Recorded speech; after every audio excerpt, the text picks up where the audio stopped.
There's a new transit system that communities around the country and around the world are turning to. It functions much like rail, but at a fraction of the cost. We're talking about bus rapid transit. There was a bus rapid transit conference at the University of Maryland yesterday. Joining us now to talk about it, David Winstead. He was, under former Maryland Governor Paris Glendening, Maryland's Secretary of Transportation. Welcome back. It is good to have you with us. Folks who've traveled have seen bus rapid transit. If you haven't, you're like, what are they talking about? But it's a very simple concept. It moves people pretty quickly, pretty reliably, and at a time when, in Virginia, they're tying themselves in knots over financing for a rail system that is already half in the ground, underscoring how expensive the traditional rail systems are. The benefit of bus rapid transit is the costs are truly fractional compared to rail. Talk about bus rapid transit. Sure, Bruce. I mean, last time we were here, I was talking a little bit about the gas tax proposal in Maryland. As you know, it did not pass. So I think the reality is that all the DOTs, be it Virginia, Maryland, or D.C., really have to focus on how do we move more people, how do we create jobs in the right spots, have a sustainable development. And fortunately, in the Washington area, we have a great example of that growing in terms of looking at a rapid transit vehicle system. Because it really is, interesting. Yeah, and it really looks more like a light rail on rubber tires. And what's really neat, I think, about this is that a group of businesses in Montgomery County, essentially the White Flint Partnership, which is the Lerner companies and the Tower companies and BF Saul and Federal Realty and JBG, came together 5 years ago and saying, you know, we have to create a vision in the White Flint corridor that will be more sustainable. We want to develop more. We want to have more job density. And out of that, and also Councilmember Elrich and others in Montgomery County, County Executive Leggett, have essentially, we've pushed for this bus rapid transit vision within the Rockville Pike corridor.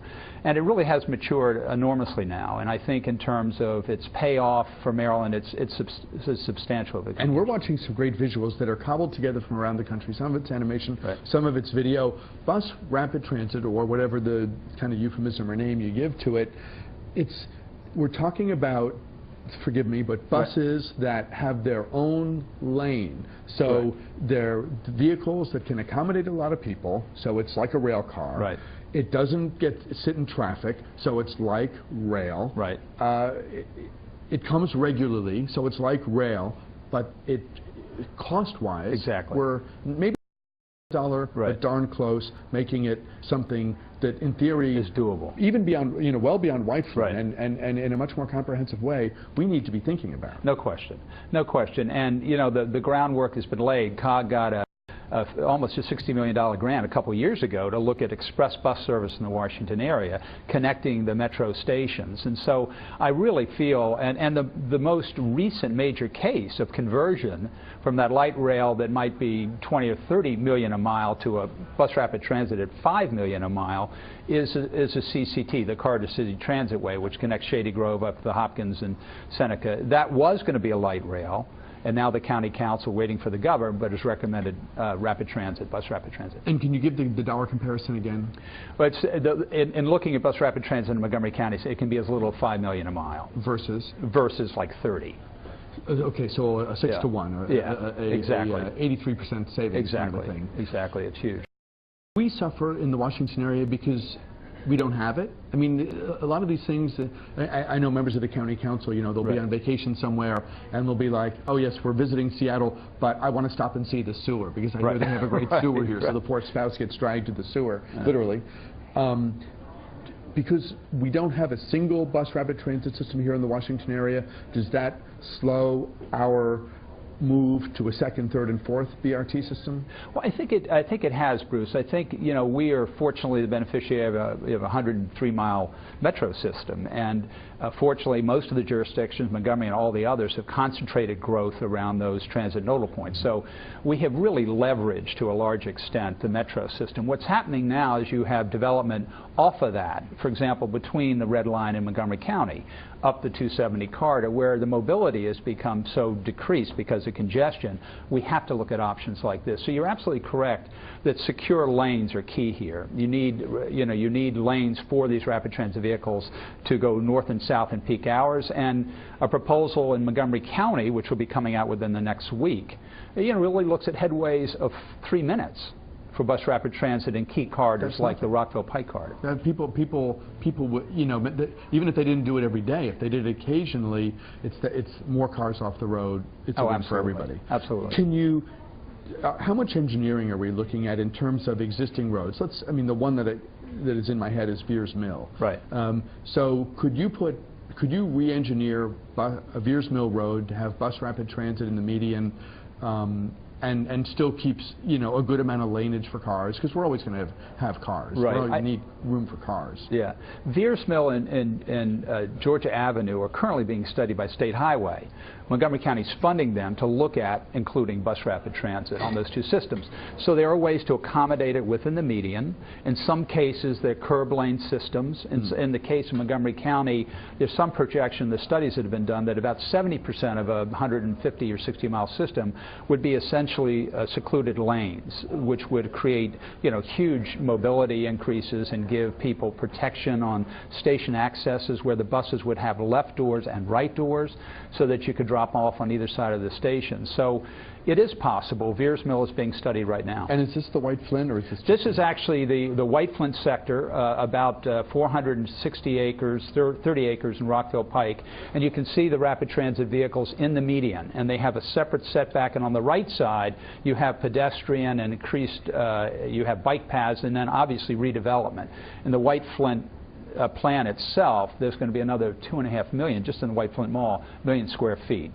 But all through that corridor, there's a huge increase in density as a result of going with bus rapid transit. David, stand by for just a moment. We'll take a break here. We'll continue our conversation with former Maryland Transportation Secretary David Winstead. We'll go to the phones. We'll get your thoughts as well. All that after this. Continuing our look at affordable mass transit options, bus rapid transit in particular, with former Maryland Transportation Secretary David Winstead. If you have a question, comment, or a suggestion, grab an open line now. We have several more minutes with David. We'd love to hear from you as well. Join us by calling 703-387-1020. I'll get to your call as quickly as I can. How closely are you following the debate over Phase 2 of the Silver Line? Everyone knows that Dulles Airport is by far the biggest airport in the country that doesn't have rail. Phase 1 of the Silver Line to Tyson's is in the ground now. It's happening. It's good. But the Phase 2 financing could unravel because Loudon isn't sure that it's a good use of money. So this thing is very much up in the air right now. Ray LaHood trying to put all the pieces back in the bag and get the lid back on.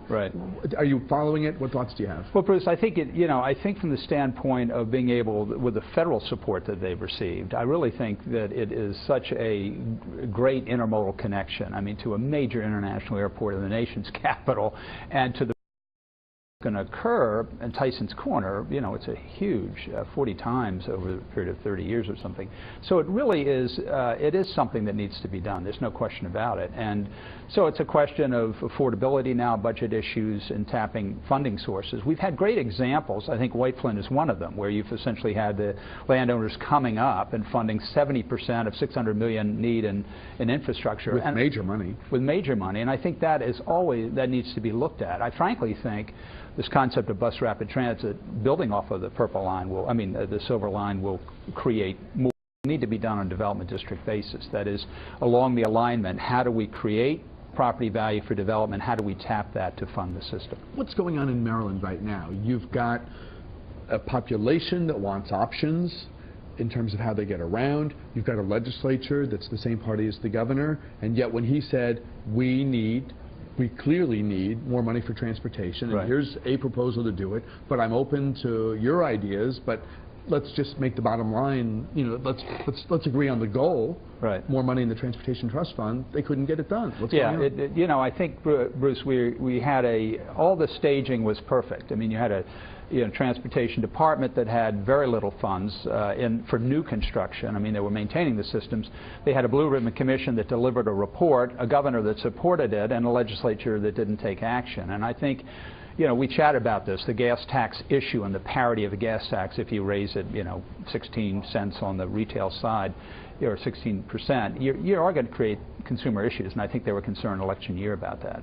How about the notion that money, you know, the history, money going into the supposed transportation fund and being used for other things? Because it's hard to raise money, so, and you got a pot of money sitting there, so the easy thing, you take it. Right. Well, I think that How do you fix that? Well, I think you fix it both by, you know, they talked about constitutional amendment as well as within the recommendation for a gas tax increase in legislation. It was paired off. It essentially was bifurcated from any other use but for transportation. It needs to be done. I mean, I mentioned last time when I was secretary, we had $75 million that had been lent from the trust fund, but we got it back in. We have a minute left. I want you to talk about the conference, the Bus Rapid Transit Conference. Yeah, we had the White Flint Partnership yesterday sponsored with the National Bus Rapid Transit Institute, a fabulous conference at the University of Maryland. And what was really great is we had Lieutenant Governor Anthony Brown that's really been pushing a P3 approach, looking at public-private approaches to development transportation. He was there, Secretary of Transportation Bev